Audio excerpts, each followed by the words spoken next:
Notre Dame defeats Stanford in dominating fashion despite a slow start. Will these slow starts hurt the Irish in the future? By Samaja, inside the 20, inside the 10, he's going in! Notre Dame has scored! Go! You will be that driving force to motivate those coaches and those players to beat Southern Cal! Notre Dame is relevant again. The 20, the 10, fire, rocket, touchdown! Notre Dame is number one! It's a game of who's going to flinch first. We know that it won't be Notre Dame. Hello again, everybody. I'm Landon Traylor, joined by John Richards, Logan Traylor, and Dylan Kearns. Let's get right into it. The Fighting Irish hammer the Cardinal 49-7 to keep the Legends Trophy inside of Notre Dame Stadium. Young player, another young freshman. This is Daniels. There's an option, and it's just picked out of the air by Notre Dame. That's Josh Burnham with another big turnover for Notre Dame. And they give it to Jadarian. Darts, beautiful move inside the 10. Touchdown, Notre Dame. And on the ground is Love, and he's got some room and some speed. They're not going to catch him. Touchdown, Notre Dame. It was a very slow start, almost a scary slow start for the Fighting Irish on Saturday afternoon. It's very concerning off of a bye, especially. They get the ball first, 6-play, 4-yard drive. It was called back by a holding. Bo Collins actually got involved a little bit, which is nice to see Bo Collins get some receptions, get some yards, but he was all taken away from a holding. Stanford gets the ball at their own 37-yard line, drives down the field, and scores a touchdown. It was one of the very few times in a long time that I saw the Notre Dame defense get manhandled and pushed around. Not really what I wanted to see, especially from an offense like Stanford, Logan. I agree completely. We got to adjust that. It seems like a common theme, but you saw a lot of good things. Mm-hmm.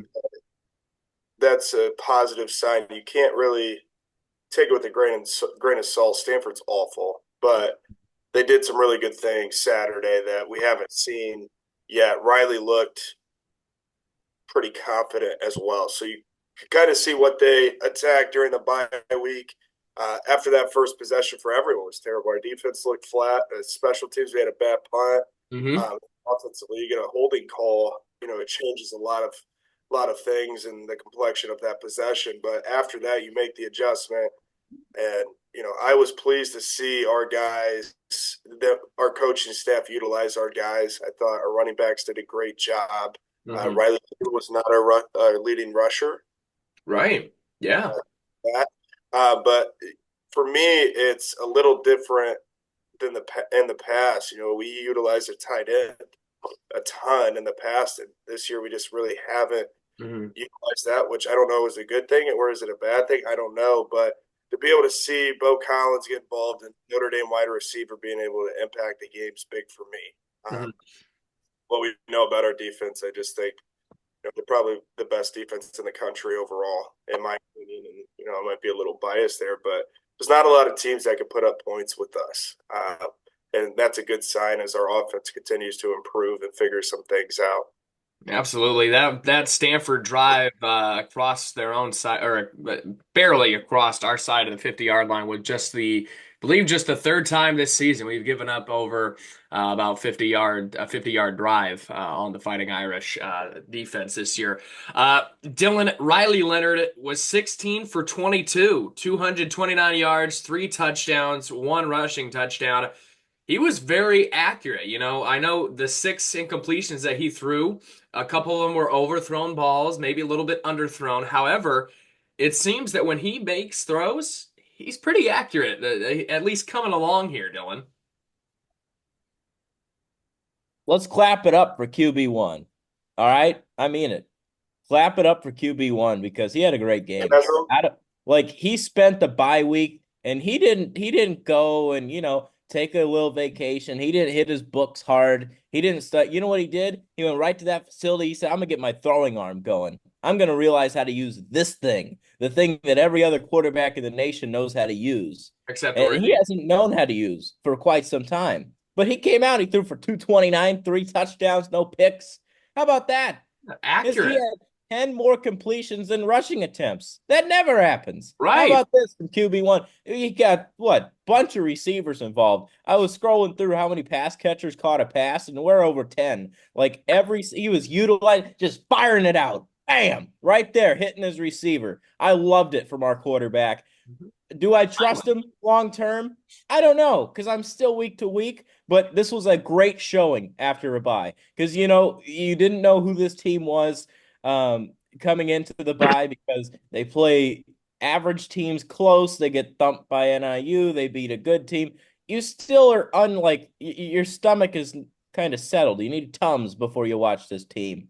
And I don't feel like I'll need Tums next week because of how well Riley Leonard played. So a little less in that department, but I was very impressed with his performance after the bye week, coming out and throwing the football. I think Denbrock did a great job too over the bye, realizing what he actually has now. He had a week to reset, and I think it really paid dividends. And they came out and their offense looked fantastic. Absolutely. Very well said, Dylan. JR, you made a great point on last Tuesday. Jadarian Price out of the doghouse. 12 carries, 49 yards, and a touchdown. Good call on that one, Frenchie. Yeah, get him right back into it. Get the whole stable going. One of the things that I want to touch on about the portal as it relates to 13 QB1, going to Dylan's point, Denbrock had a week to kind of recalibrate and put to use some of the things that Leonard is good at.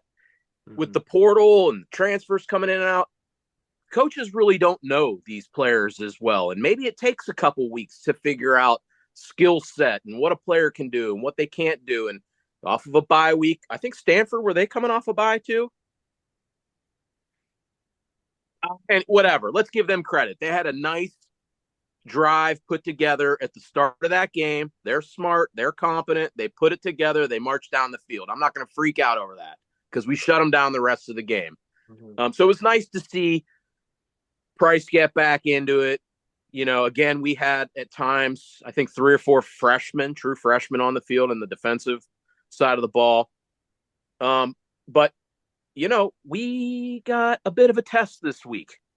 And thankfully, Georgia Tech's, I don't want to call it a weakness, kind of plays into maybe a little bit of our weakness as well, which should help us out, I think, because I think we're starting to catch our stride on offense. But we're going to see how the rest takes place. People are starting to drop off now. Teams are starting to accumulate a few losses. You got Ole Miss now with 2 losses. We're starting to see some elimination games. We got to hold on here, boys. We got to hold on and play it out. Absolutely. We'll get into this more on Tuesday, but the path to the playoff is right in front of us. It's just a matter of going out and getting it at this point. We got Georgia Tech left in a neutral setting. We got Navy, a ranked Navy, undefeated Navy in a neutral setting. We got Free Shoe U coming off of a bye, us coming off of a bye at night at Notre Dame Stadium. We got Virginia after Florida State.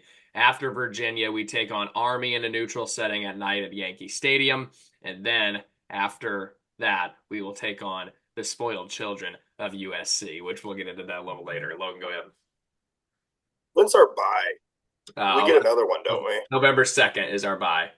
Yeah, right before Free Shoe. In the middle of Navy and Florida State. Florida Shoe. Yeah, thank you, Jackson.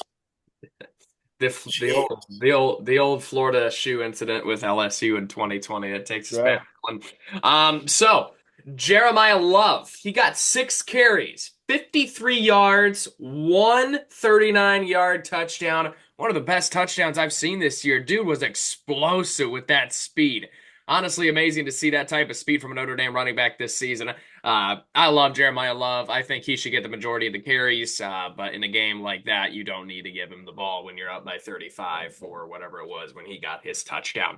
Leonard, as Dylan mentioned, he wasn't a leading rusher. He was tied for the second leading rusher with 6 carries, 31 yards, and 1 rushing touchdown to start things off. He got the touchdown to tie the game. After the hour and 5-minute weather delay, Steve Angeli entered the ball game and went 2 for 5 with 19 yards. No biggie there. And then Aeneas Williams with a touchdown sprung across the field, the end zone. Diving, nice little play there from Aeneas Williams as Notre Dame kind of ran it up there on Stanford a little bit. Did not go into victory formation, was trying to score a touchdown, it looked like, on the last play of the game. Hey, points matter in the 12-team playoff era because the committee is going to look at that. Clemson beat Stanford by 34. We beat them by 35. I mean, I think we were trying to prove something by scoring that last touchdown. So 49-7 victory. The final score is definitely what I expected. However, the way we did it was not. It was a slow, sloppy start. I mean, it was 21-7, I think, at halftime, and Stanford was kind of hanging around there. If they had maybe a little bit of a better coach, I think maybe they make a game of it. If they were a little bit more aggressive. You know, Ryan Harris said on the radio broadcast, you're down by 21 points and you're running the ball. I mean, what are we doing? Are you scared? I know you're from California, but are you scared? That is what Ryan Harris said. So we did have some errors that I would love to clean up in the next week because I'll tell you what, I like this Georgia Tech squad. They're a solid group. We'll talk about this more tomorrow, but I love this group. Anyway, we had some substitution errors where we had to call a timeout, burn a timeout, or we're rushing guys off the field at the very last minute. You know, a lot of substitution errors. I saw Marcus Freeman getting on maybe, I think it was his analytics guy, a little short guy.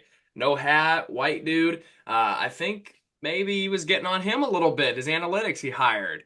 And then I also saw him getting on a little bit of the substitution people. So we had a lot of substitution errors, as well as penalties. We had a lot of penalties on Saturday afternoon at Notre Dame Stadium. Holding, face mask, pass interference, just the things that I think we need to clean up. However, overall, a 49-7 victory over another rival. I think it's about the third worst team on our schedule. Them, Purdue, and Florida State will add up here. Miami of Ohio, you could throw in there as well. I'm glad we got it out because, as I mentioned, we're in the meat of our schedule right now. The playoff is in front of us. It's time to go get it, JR. I'm in baseball mode. There's only thing left to do. Win the whole thing. Shout out Jake Taylor from Major League. You know, one thing I do want to touch on, Aeneas Williams and Kendron Young. I mean, we are loaded in the backfield, and we are young. You know, you couple those guys with some of the youthful pieces we have on the defensive side of the ball. Mm-hmm. Williams looked really good. Yeah, he did. I want to chime in there. I know it's promising to see and getting these guys contributions, but who's to say they're going to stick around nowadays in college football? 100%. I mean, it's something that, you know, we can get excited for, but it's also that hesitation that, all right, maybe they do stay, maybe they don't. But not to discredit. I mean, they have been fantastic. I would have liked to see, I'll say this, I would have liked to see a different quarterback than Angeli out there. I'd like to see Carr get some work. Because, I mean, you're after a rain to, like, get him some reps. Give him a shot out there. It sounds like Carr is nursing an injury. Gotcha. I was unaware of that. How many games has he appeared in? What's the red shirt rule? 4. You could have burned it if he was. Obviously, I didn't know he was hurt, but you could have burned it there if he wasn't. Yeah, I know. During the week, well, at least leading up to this game, they shut him down for a couple days. I think because of some shoulder issues, some arm issues. So I think that's what I think they're protecting him. Okay, gotcha. So you know, it's nice to see Steve. I will say we've been starting the right quarterback all year. This feels good. Yes, it feels good. First time. We're positive. Yeah, since A&M, I feel a little bit like, don't want to jinx anything, but I feel good. Yeah. And slow down. That was one of the takes. That was one of the takes that I had written down that I wanted to bring up. And I haven't said it yet. Like, we came out of A&M thinking we're the team to beat this year. Right. And then bam, NIU smacks us in the mouth.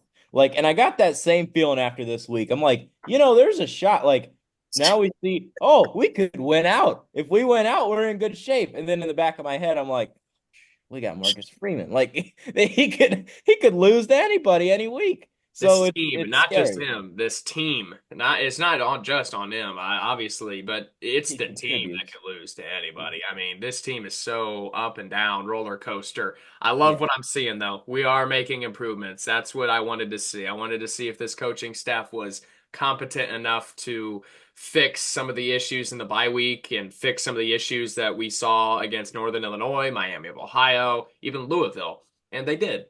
So kudos to the coaching staff. I'd really love to see the improvements that we made. It's rare, but we did it, and I think we need to continue to do it moving forward, especially with the rest of the year. Hey, we had a great week in college football. It was week 7. It's hard to believe it's week 7 already. Week 8, we'll be talking about tomorrow. It's insane. We're halfway through the season at this point. It's absolutely insane. We'll start on the Friday night ball game. Arizona State upsets Utah in Tempe, Arizona. Look at the Sun Devils. You know, a lot of people, they're saying, why are they storming the field after being a Utah team? Look, this team went 2-10. I think they went 1-11 at some point or something like that.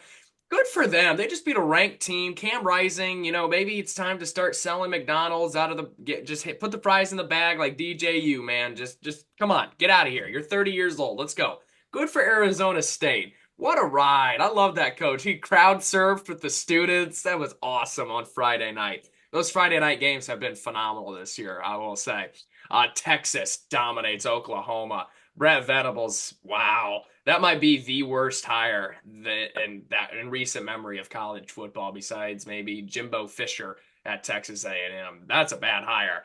Penn State comes back and beats USC in overtime in LA. The Trojans fall to 3-3. JR sent out a text to us at the game during the weather delay. James Franklin got outdid by Lincoln Riley. Is that what you said, JR? Who thought? Yeah, I wasn't able to watch the game. I saw the score. I was able to check my phone a little bit for ESPN. Just leave the app open and check it. 24-6. I stopped checking it. Can somebody please explain to me what the hell happened in that ball game? How Tickle Me Sandusky came storming back against USC like that? USC soft. Yeah, I didn't really. Well, I kind of followed along a little bit, but they were up 20-6. They were 20. I mean, they had plenty of chances to win that game. He totally mismanaged it away late. With about 50 seconds to go, USC had the ball at midfield, and he sat on it. He ran the play clock on third down all the way down to like 20 seconds, and they ran a play.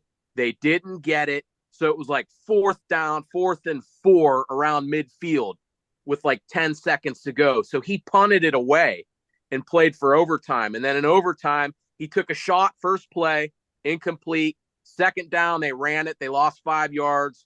Third down, they took some of it away to cut down the field goal. And the kid, he missed it. Like, it's really, really bad. I mean, they were blowing him out. 17-3 at one point, I think. Yeah. And then the Penn State kid drilled the field goal. Yep. Unbelievable. That is insane, especially at home. Bama struggles against South Carolina, survives 27-25. Things are bad in Tuscaloosa right now. We think we've had it bad. I mean, try being a dynasty and losing to Vanderbilt and then struggling to South Carolina, who I wrote off a couple weeks ago after Hey, to give the Gamecocks some credit, they've been in some dogfights this year. They were probably one possession away. They were a bad call away from beating a damn good team a few weeks ago, and now they were 2 points away of beating Alabama. Mm-hmm. Yeah, Dylan's old roots there in South Carolina. How far were you from Columbia? You probably got a lot of Gamecock fans. Hour and a half.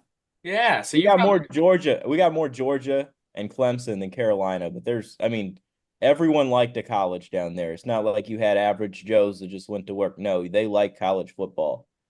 So it was one of those three. Yeah. Tennessee struggles against Florida. Billy Napier, he's putting his team together, doing a little something there. So it might be saving his job. Loses 27-13 or 23-17 in overtime, though. Got to win those games, especially if you have them on the ropes. You got to win those types of games. K-State holds on in Boulder. What a ball game that was. Whew! That was a phenomenal ball game. They win it 31-28 over Coach Prime and the Colorado Buffs. Man, what a game. What a game. Shiloh Sanders got eaten up all game long. I mean, woo! Hey, I'll give credit to Colorado, though. They hung in there. They're a solid group. Way better than last year. Logan, yes, they are. I took Colorado +3. Well, Travis Hunter got hurt. I think it would have been a different outcome. So I mean, their top 3 wide receivers were all out. Right, exactly.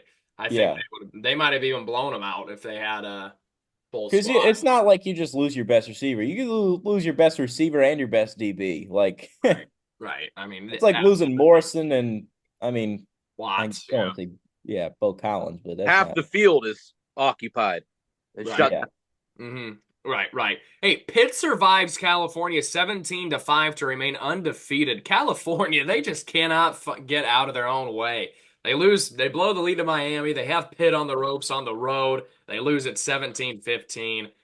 Oof, man. Illinois survives Purdue 50-49 in overtime. The Boilers boiler it up and lose by 1 point in overtime to a ranked team. My God, what are you doing, Coach Walters? What in the hell was that? I mean, what are you doing? You have a ranked team on the ropes and you go for the win? Come on. What are you doing? Now he's going to go put it to Oregon on a Friday. Oh no, Tickle me. that team's done. That was their moment. My sister and her family were at that game visiting Illinois on a college visit. Oh man, hey, They went to the game. Yeah, they went to the game. I'll say this, Illinois, they moved up in the rankings. I dropped them out of my top 25 for being in a 1-point game with Purdue. Come on, at home. Get out of here, Belima. Go eat a cheeseburger. Iowa State beats West Virginia in Morgantown to improve to 6-0. I'm done with the West Virginia Mountaineers. Done picking them in these big games. I'm done with them. Done. Go drink your moonshine, smoke your meth, do whatever you do there in West Virginia. Done. I'm done with them. They've lost. They've lost every single big game they've had this year at home, and they've done it in embarrassing fashion, in my opinion. BYU is 6-0 along with Army and Navy, and then Ohio State loses by 1 point at Oregon. Will Howard, what are you doing there, my man? I mean, time's running out and you slide? Man, I don't know, but hey. Not a bad loss from the Buckeyes. That was a great game. That was an instant classic in Eugene, Oregon. Still a good team. I'm not, Ohio State can still win the Big Ten. Ohio State can still beat Michigan. I think they will beat Michigan. And ultimately, Ohio State can still win the national championship. I think they have the roster. I think they have the talent to do it. I feel bad for Will Howard. I mean, it was a dumb decision, but he played a hell of a game. Like, if you sat down and watched the game, like, he was hitting throws. I mean, I came into the game with doubts. Like, here comes a Kyle McCord kind of guy for this team. But I was blown away. Like, he was stride for stride. Their defense gave up 500 points. That's all on Jim Knowles. So, I mean, that's not. Buckeye fans. Huh? Anybody talk to any Buckeye fans? Yeah, I've got plenty.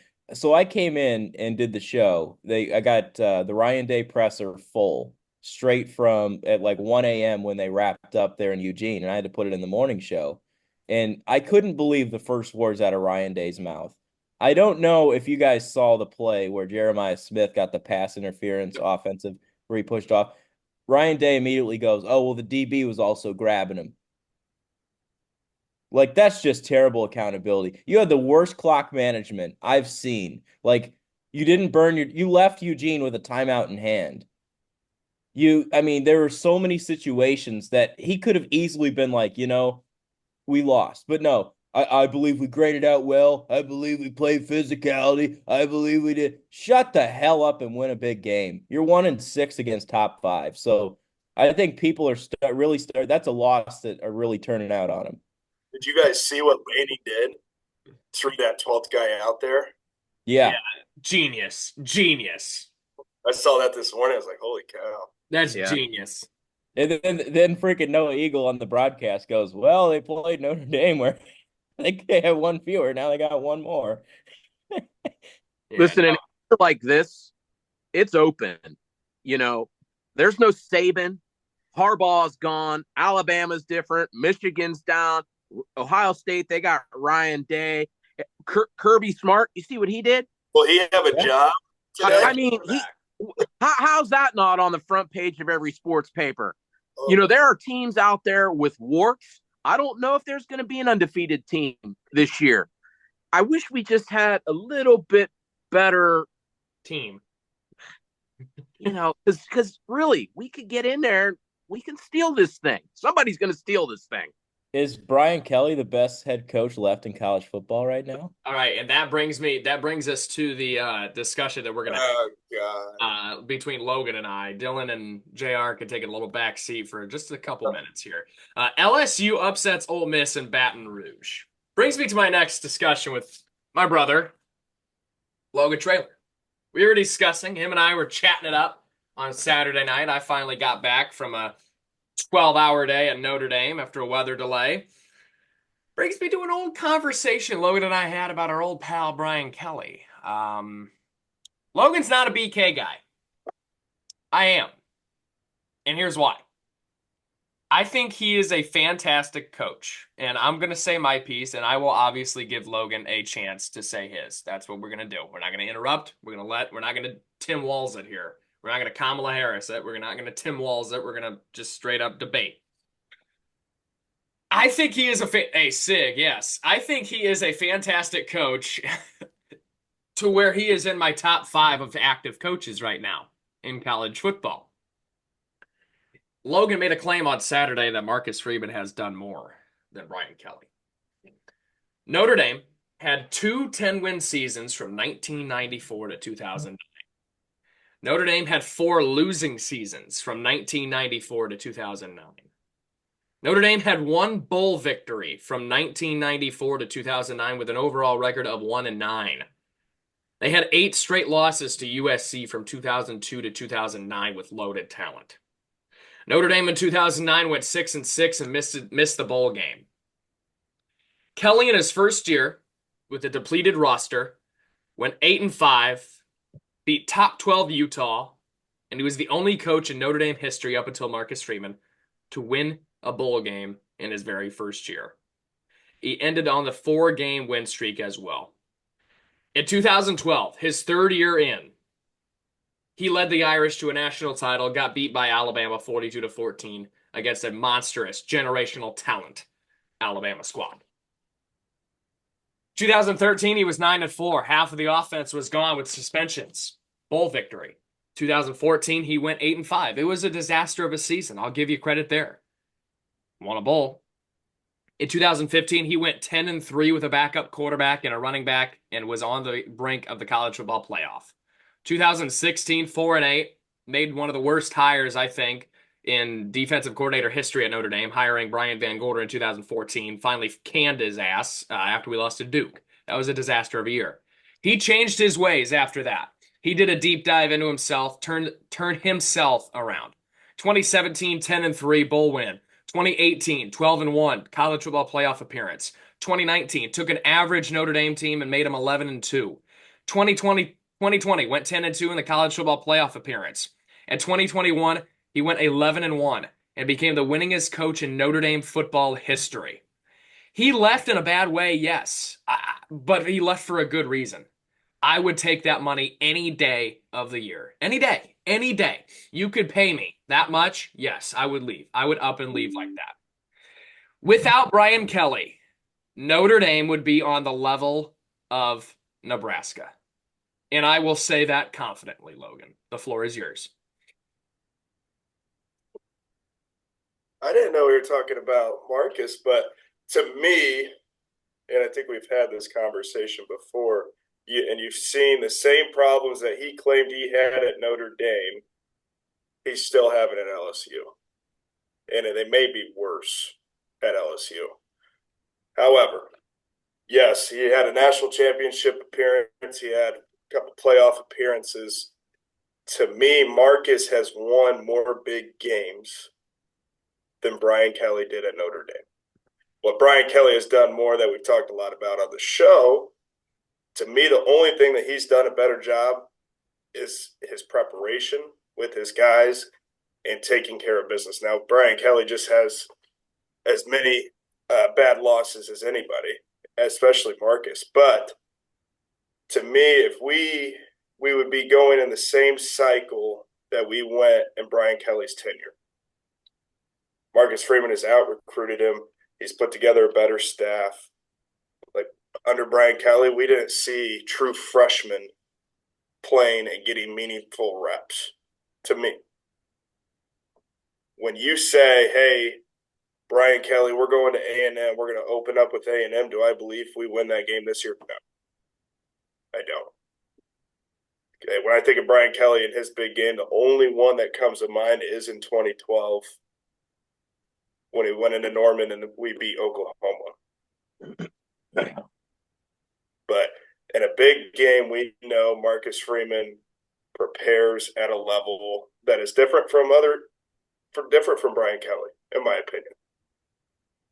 Miami, I don't think we get blasted by Miami. I don't think we lose to Florida State. These kids play different under Marcus Freeman. The perception of our program is a lot more attractive now under Freeman. The excitement. Now, is Freeman the guy? No, because I think we're still beating the same bush. We've had this conversation multiple times. Brian Kelly, what he did was good, but it wasn't enough. It wasn't enough. Marcus Freeman, what he's done is really good. He recruit at a high level, but it's still not enough. Brian Kelly, I'm willing to say that without him at Notre Dame, I am forever grateful for Brian Kelly for what he did for our program. I'm not going to harp on him. I'm not going to hold any ill will against him because without him, we would be even more in the shitter than we are. He's the third winningest active coach in college football. He's my top 5. He's in my top 5. Good discussion on a Monday morning. We're back on Tuesday morning tomorrow to preview our matchup with Georgia Tech at a neutral setting in Atlanta, Georgia. This game has trap written all over it for the Irish, Marcus Freeman, and Notre Dame. We're back tomorrow. See you then.